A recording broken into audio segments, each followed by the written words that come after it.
Hello friends. हमारी जो 1 घंटे की अकाउंटिंग मैराथन क्लास थी उसमें मैंने आपको एक सॉफ्टवेयर के बारे में बताया था जो है fully automatic accounting software in Excel. आप लोगों ने काफी अच्छा रिस्पांस दिया और बहुत लोगों ने इसको परचेज किया। तो आप लोगों के कुछ क्वेश्चंस थे, वैसे तो आप लोगों के रिव्यूज बहुत अच्छे आए हैं, बट कुछ लोगों के मन में कुछ क्वेश्चन थे। तो मैंने सोचा एक वीडियो बना के मैं इस सॉफ्टवेयर के बारे में आपको और डिटेल में समझा दूं। और एक जो सबसे कॉमन जो आप लोगों का क्वेश्चन था वो ये था कि सर हम स्टॉक को कैसे मैनेज करें, बिकॉज अकाउंटिंग तो हम कर लेंगे लेकिन हमें स्टॉक भी मैनेज करना होता है। तो उसका सोल्यूशन ये है कि मैं आज लेके आया हूं एक बहुत ही easy to use stock management tool. इसमें आप सिर्फ अपना स्टॉक मैनेज नहीं कर पाएंगे बल्कि आप यहां से जीएसटी की बिलिंग भी कर पाएंगे। तो ऑटोमेटिक आप इनवॉइस क्रिएट करेंगे और आपका ऑटोमेटिक स्टॉक भी मेंटेन होता रहेगा। तो इसके बारे में भी बात करेंगे। तो सीधे मैं आपको लेकर चल रहा हूं अपने सॉफ्टवेयर के ऊपर। देखिए, ये जो सॉफ्टवेयर है, अगर आप अकाउंटिंग सीखना चाहते हैं तब तो ये आपके लिए मतलब एक तरीके से बहुत ही यूजफुल होने वाला है। ये मैंने अपनी अकाउंटिंग की मैराथन क्लास में भी आपको बताया था। ये जो सॉफ्टवेयर है ये आप सिर्फ लर्निंग के पर्पस के लिए तो है ही, उसके अलावा जो स्मॉल एंड जो मीडियम साइज बिजनेसेस हैं उनकी आप अकाउंटिंग भी आराम से कर सकते हो। एंड मैंने आपको एक और बात बोली थी कि ये टैली से भी इजी है। Small and medium size business के लिए ये टैली से भी इजी है। क्यों? अभी मैं वो आप आगे चल के इसको प्रूव करूंगा। अच्छा, कुछ लोगों ने इसको डाउनलोड किया तो प्रॉब्लम्स आ रही थी। वो इस वजह से मेनली आ रही थी क्योंकि ये जो सॉफ्टवेयर है इसमें कुछ फॉर्मूले लगे हुए हैं, कुछ वीबीए के कोड लगे हुए हैं जो एमएस ऑफिस 2019 या उसके बाद का जो वर्जन है उस पे अच्छे से वर्क करता है। अगर आपके पास पुराना एमएस ऑफिस है उस पे भी काम करेगा, लेकिन अगर एमएस ऑफिस 2019 या उसके बाद वाला है तो उसमें सारे फॉर्मूले काम करेंगे। अगर कोई पुराना वर्जन है तो हो सकता है कुछ फॉर्मूला काम ना करें। तो वैसे तो एमएस ऑफिस फ्री अवेलेबल है, ऑनलाइन इंटरनेट पे आप जाके डाउनलोड कर सकते हैं। इसमें आपको क्या करना है, सिर्फ जर्नल एंट्री पास करनी है और ledger, trial balance, profit and loss, balance sheet सब ऑटोमेटिक बन जाता है। अच्छा, चलते हैं सर। अच्छा, कुछ लोगों ने ये पूछा कि सर एक क्लाइंट का बना लिया है, अब दूसरे क्लाइंट का कैसे बनाना है। तो देखिए, जब आप ये सॉफ्टवेयर परचेज करेंगे ना तो आपको ये ब्लैंक सॉफ्टवेयर मिलेगा। अब आपको क्या करना है, इसमें जो फीचर है वो आप अनलिमिटेड क्लाइंट क्रिएट कर सकते हैं। कैसे? बिकॉज ये एक एक्सेल फाइल है। अगर आपको 10 क्लाइंट का बनाना है तो आपको सिंपली क्या करना है, 10 जगह कॉपी पेस्ट करना है और उसके बाद जो एक्सेल जो आपकी यूटिलिटी है उसको आपको रीनेम कर देना है अपने क्लाइंट के बिजनेस के नेम के हिसाब से। सिंपल। अगर आपके 20 क्लाइंट हैं तो 20 जगह कॉपी पेस्ट कर दीजिए, है ना। तो ये बहुत ही सिंपल टू यूज है, जितने चाहे उतने क्लाइंट आप बना सकते हैं। एक बार बस परचेज करना है, लाइफ टाइम वैलिडिटी है, आराम से यूज करिए। ओके सर, अब बात करते हैं इसको यूज कैसे करना है। तो सिंपली देखिए, ये है आपका डैशबोर्ड। ठीक है, अब डैशबोर्ड में कैसे क्या करना है वो देख लेते हैं। तो डैशबोर्ड में देखिए ये आ रहा है नेम का, जो भी आपका बिजनेस का नेम है वो यहाँ पर आपको एडिट कर देना है। एड्रेस, फिर ईमेल आईडी, जो फाइनेंशियल ईयर की आप एंट्री करने जा रहे हैं वो आपको यहाँ पर first day of the financial year, अगर आप 23-24 की करने जा रहे हैं तो 1 अप्रैल 2023 से 31 मार्च 2024। बिजनेस का टाइप क्या है, प्रोप्राइटरशिप है, फर्म है, कंपनी है, वो करना है आपने। जीएसटी नंबर अगर है तो अच्छी बात है, वरना इसको ब्लैंक छोड़ सकते हैं। और करेंसी इंडियन रुपीज। उसके बाद आपको कहीं भी जाना है, जैसे चार्ट ऑफ अकाउंट में जाना है या आपको सीधे जर्नल एंट्री करना है, तो ये जो ऊपर बटन दिए गए हैं, ऑप्शंस हैं, आपको इन ऑप्शंस पे क्लिक करना है और सीधे आपको उस पेज के ऊपर लेके चला जाएगा। अच्छा, ये सर ये टैली से इजी कैसे है? देखिए, टैली में क्या होता है, आप बस कंपनी बनाते हो और कंपनी बनाने के बाद आपको सारे लेजर, फिर वो किसके अंडर में बनेंगे, फिर उसका ग्रुप, सब आपको बनाना पड़ता है। जबकि इसमें मैंने क्या कर रखा हुआ है, सारे के सारे इंपॉर्टेंट लेजर और उनके सब हेड वो सब मैंने ऑलरेडी बना रखा है। जैसे cash, debtors, cash in hand, GST, ये सब करंट एसेट में आते हैं जो मैंने ऑलरेडी बना दिया है। उसी तरह नॉन करंट में कौन कौन से आ जाते हैं, आपके फिक्स्ड एसेट्स आ जाती हैं, वो मैंने बना रखा है। करंट लाइबिलिटीज में जो चीजें आती हैं वो मैंने बना रखा है।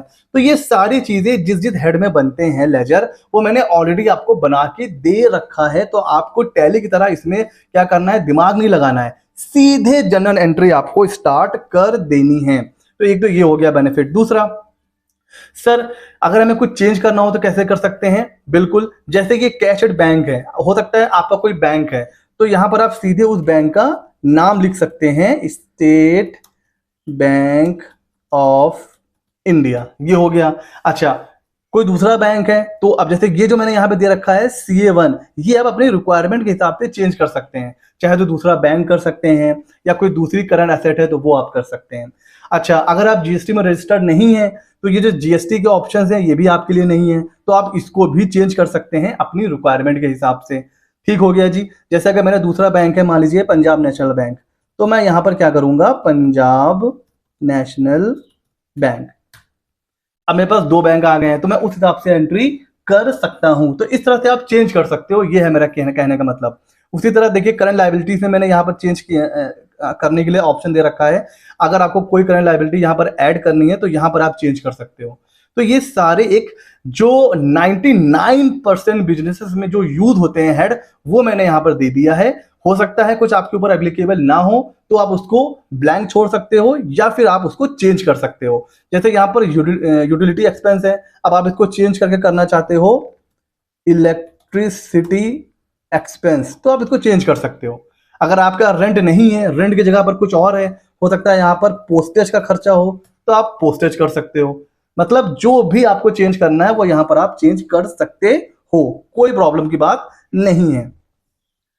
हो सकता है आपका कोई रनिंग बिजनेस हो सर, उस केस में आपको ओपनिंग बैलेंसेस चढ़ाना होगा, तो ओपनिंग ट्रायल बैलेंस में आपको आना है। और अगर मान लीजिए let suppose state bank of India कुछ ओपनिंग बैलेंस है, तो हमेशा देखिए बैंक का बैलेंस डेबिट होता है तो आप डेबिट में लिखोगे, ठीक है सर।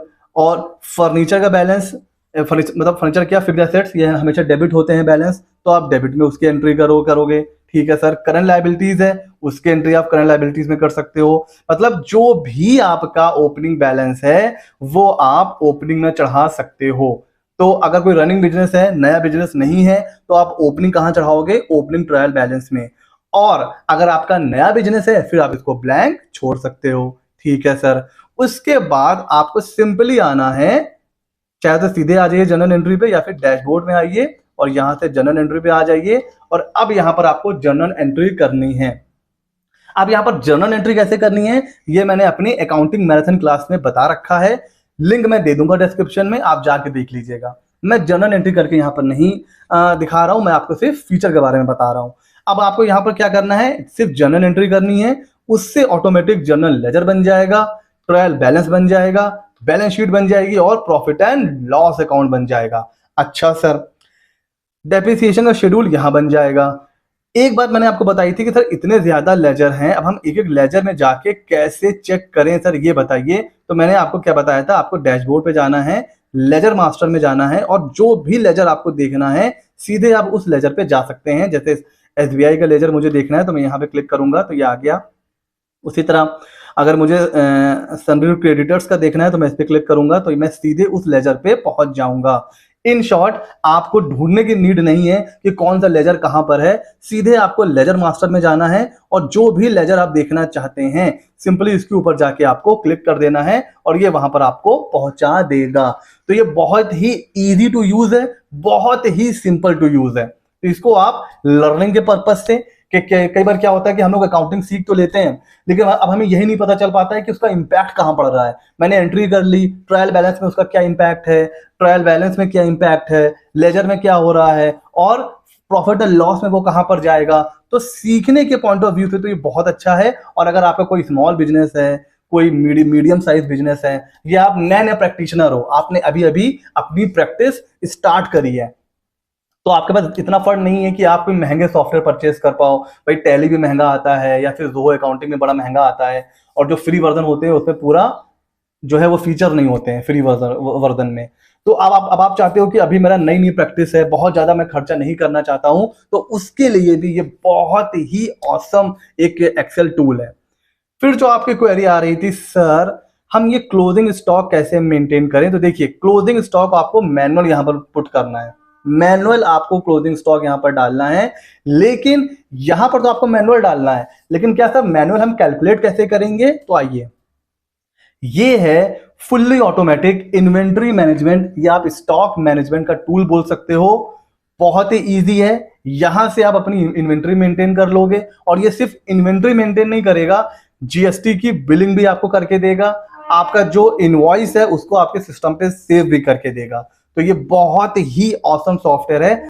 अब इसमें क्या करना है, कैसे यूज करना है, कैसे स्टॉक मेंटेन करना है, कैसे बिलिंग करनी है जीएसटी में, उसकी टेंशन अब आपकी खत्म होने वाली है। आइए देखते हैं, सीधे चलते हैं, यहाँ पर क्लिक करना है स्टॉक एंट्री के ऊपर। ठीक है, यहाँ पर आपको क्या करना है, परचेस की एंट्री करनी है कि है भाई क्या क्या आपने परचेस किया है।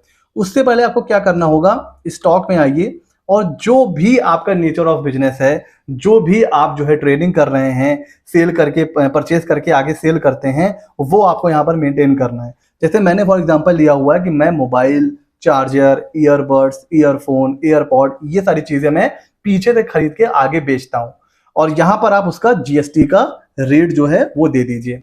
दे दिया, हो गया। हो सकता है आप कपड़े बेच रहे हो तो यहाँ पर आप चेंज कर लीजिएगा, हो सकता है आप कुछ और बेच रहे हैं तो आप उसके हिसाब से जितने चाहें उतने स्टॉक यहाँ पर आप ऐड कर सकते हैं। ठीक है, मैंने यहाँ पर ऐड कर लिया है। अच्छा, अब मैं जाऊंगा स्टॉक एंट्री के ऊपर, और कैसे करनी है स्टॉक की एंट्री।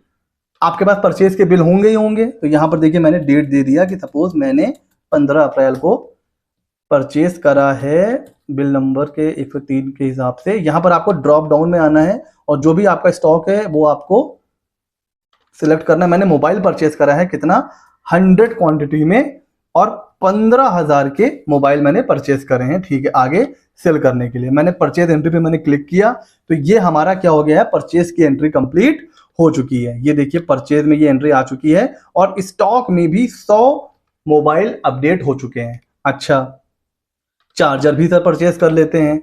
चार्जर मैंने परचेज करा है 16 अप्रैल को, और इसका जो बिल नंबर है वो है 229, और चार्जर को मैं यहाँ से कर लूंगा सिलेक्ट, और मैंने चार्जर खरीदे हैं 500 क्वांटिटी में, कितने के, 300 रुपीज के। ठीक है, तो इसको मैंने परचेज कर लेता हूँ। परचेज की ये एंट्री हो गई यहाँ से डन। तो मैंने मोबाइल खरीद लिया, मैंने चार्जर खरीद लिया, तो परचेज की शीट में देखिए ये अपडेट हो चुका है और स्टॉक में भी ये अपडेट हो चुका है। अब मैं आपको दिखा रहा हूं असली खेल बिलिंग का। भाई अब आगे आप सेल करोगे, तो सेल जब करोगे तो ये है इनवॉइस का फॉर्मेट, बहुत इजी है, कुछ नहीं करना है आपने। पार्टी की डिटेल यहां पर देनी है, उसका अगर जीएसटी नंबर है तो ये लिख दीजिए, उसका एड्रेस, उसका मोबाइल नंबर। यहां से आप इनवॉइस नंबर, लेट सपोज मेरा जो इनवॉइस नंबर है वो है 111 से मैं स्टार्ट कर रहा हूं, और मैंने 22 अप्रैल को बेचा है। ठीक है, आइए सर, अब देखिए कैसे एंट्री करनी, बहुत ध्यान से देखिएगा। सीरियल नंबर आपको एक देना है। हो सकता है भाई एक इनवॉइस में कई आइटम आपने बेचे हो, तो 1 2 3 4 एज इट इज आप देते चले जाएंगे। एक इनवॉइस नंबर आपको कुछ भी नहीं करना है, इसको छोड़ दीजिए, ये ऑटोमेटिक उठाएगा। तो इनवॉइस नंबर ब्लैंक छोड़ दीजिए। प्रोडक्ट पे आइए, मैंने मोबाइल बेचा है। ठीक है सर, ऊपर आइए, मोबाइल मैंने बेचा है। HSN कोड मैं मोबाइल का यहाँ पे लिख देता हूँ 2309, ये मैंने ऐसे ही लिख दिया है रैंडम, आप तो सर्च कर लीजिएगा। अच्छा, कितनी क्वांटिटी, मैंने सोचा कि चले मैं बेच देता हूं 250 क्वांटिटी। ओ क्या मुझे बता रहा है कि ओनली 100 इन स्टॉक। मैंने 100 खरीदे थे ना, तो मैं 250 कैसे बेच सकता हूं। तो ये आपको इंडिकेट करता रहेगा कि अगर आपके स्टॉक में जितना भी पड़ा हुआ है मोबाइल, या कोई भी स्टॉक जितना पड़ा हुआ है, अगर आपने उससे ज्यादा क्वांटिटी डाली तो ये ऑटोमेटिक आपको यहां पर एक रेड सिग्नल दे देगा कि भैया स्टॉक में है ही नहीं, तो बेचोगे कहां से। अगर आप स्टॉक चेक करो तो मोबाइल हमने कितना परचेस किया था, 100, तो हम 250 कैसे बेच सकते हैं। तो मैंने यहां पर 50 कर दिया। अच्छा, मैंने कितने में परचेस किया था मोबाइल, 15,000 का, मैं इसको बेच रहा हूं 20,000 में। इसने ऑटोमेटिक कैलकुलेट कर लिया है सभी कुछ। अब देखिए ये है इंटर स्टेट, तो सीजीएसटी एसजीएसटी आ गया। अगर ये इंटर स्टेट सप्लाई होती तो मैं यहां पर आके इसको कर लेता सेलेक्ट इंटर स्टेट, और ये ऑटोमेटिक क्या हो जाता, आईजीएसटी, क्योंकि हमें पता है इंटर स्टेट पे क्या चार्ज होता है, आईजीएसटी। तो इंटर स्टेट पे सीजीएसटी एसजीएसटी और इंटर स्टेट पे आईजीएसटी। मैं इसको फिर से इंटर स्टेट कर दे रहा हूं, तो ये क्या होगा, अब ऑटोमेटिक सीजीएसटी एसजीएसटी इसने ले लिया।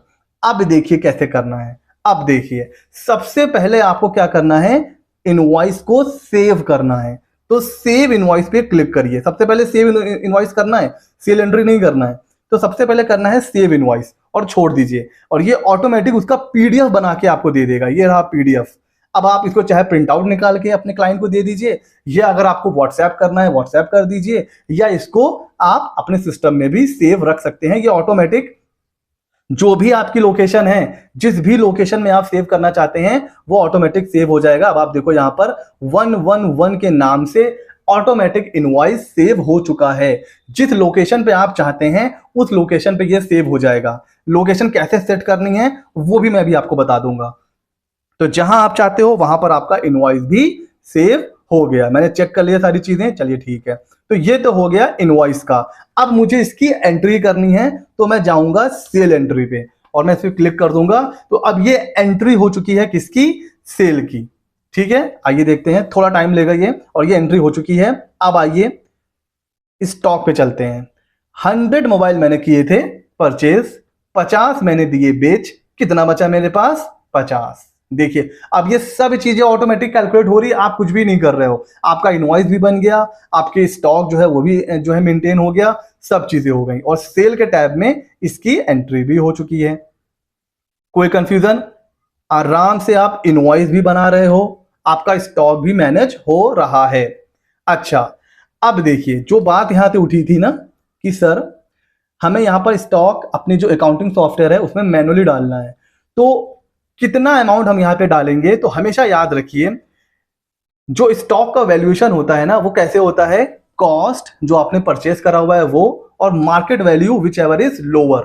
तो अब आप देखोगे एज ऑन 31 मार्च या जिस भी डेट आप वैल्यूएशन ले रहे हो उस दिन क्या कम है, आपकी कॉस्ट या मार्केट वैल्यू? हो सकता है आप 100 रुपीज का परचेस करके लाएं लेकिन मार्केट वैल्यू हो जाए 80, तो आप उसको कैसे वैल्यू करोगे? 80 पर।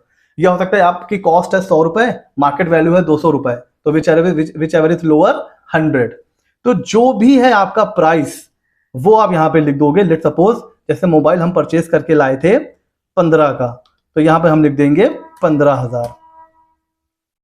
और चार्जर हम परचेस करके लाए थे 300 का। लेट सपोज आज की डेट में इसकी वैल्यू सिर्फ 250 है, तो मैंने 250 कर दिया, और ये मुझे मिल गई एज ऑन 31 मार्च मेरी क्लोजिंग इन्वेंट्री की वैल्यू। वो मैं यहां से उठाऊंगा और अपने इस सॉफ्टवेयर में यहां पर मैं पुट कर दूंगा ऑटोमेटिकली, और ये अपने आप कहां चला जाएगा? बैलेंस शीट में भी चला जाएगा।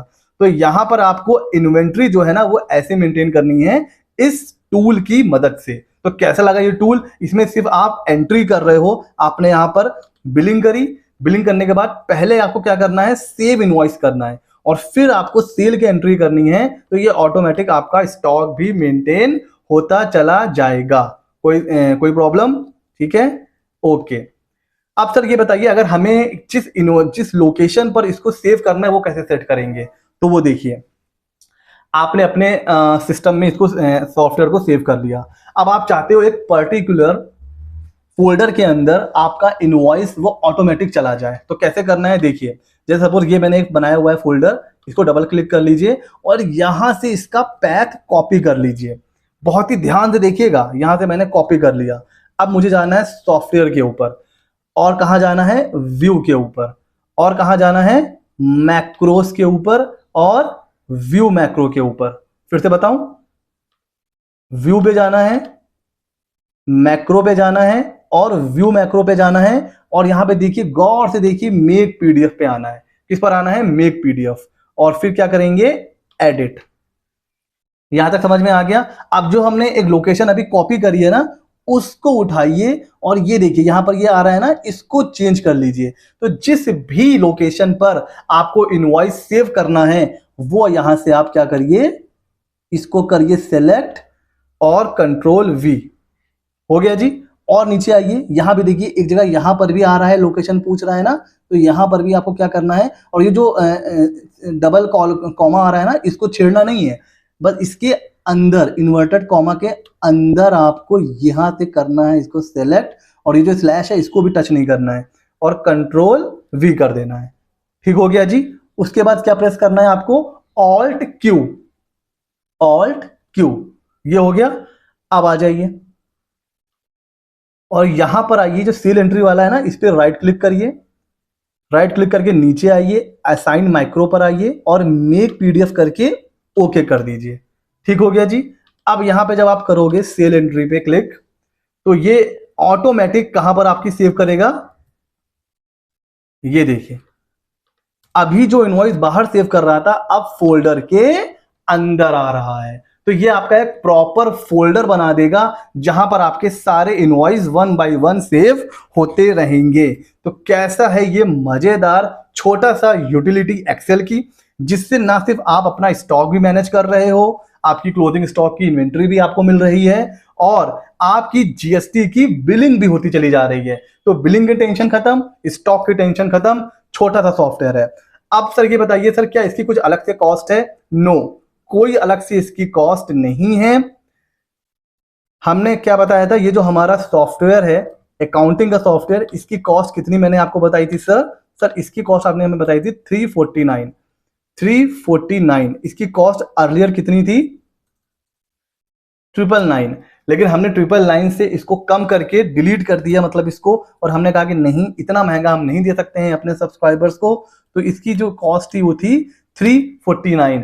तो अगर आप ये जो अकाउंटिंग का सॉफ्टवेयर ये परचेस करते हो तो इसके साथ आपको स्टॉक मैनेजमेंट का टूल फ्री ऑफ कॉस्ट मिलेगा। मतलब आपने अकाउंटिंग का सॉफ्टवेयर खरीदा तो आपको जीएसटी बिलिंग और इनवॉइस मैनेजमेंट का जो टूल है वो उसके साथ फ्री ऑफ कॉस्ट मिलेगा। ठीक हो गया जी। अच्छा सर अगर हम अकाउंटिंग नहीं लेना चाहते हैं तो उस केस में फिर आपको सिर्फ एंड सिर्फ ओनली 99 रुपीज आपको पे करना है। इसके लिए कितना पे करना है? 99 रुपीज। 99 रुपए में आपको ये जो सॉफ्टवेयर है वो मिल जाएगा।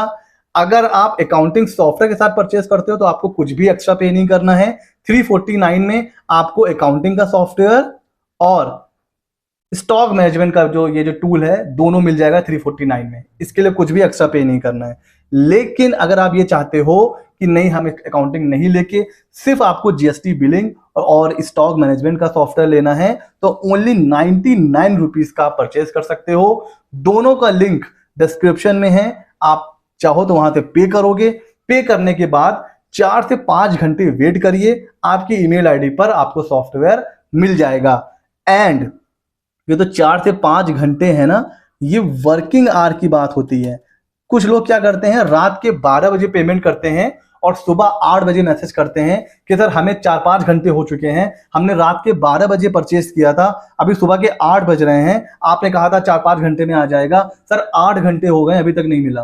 तो 4 से 5 वर्किंग आवर्स, ये समझिए। ठीक है, अगर आपने वर्किंग आवर में पेमेंट करा है तो 4 से 5 घंटे में आपको मिल जाएगा। अगर आपने रात के 12 या 1 बजे पेमेंट करा है तो ऑफिस कब ओपन होता है? सुबह 10 बजे।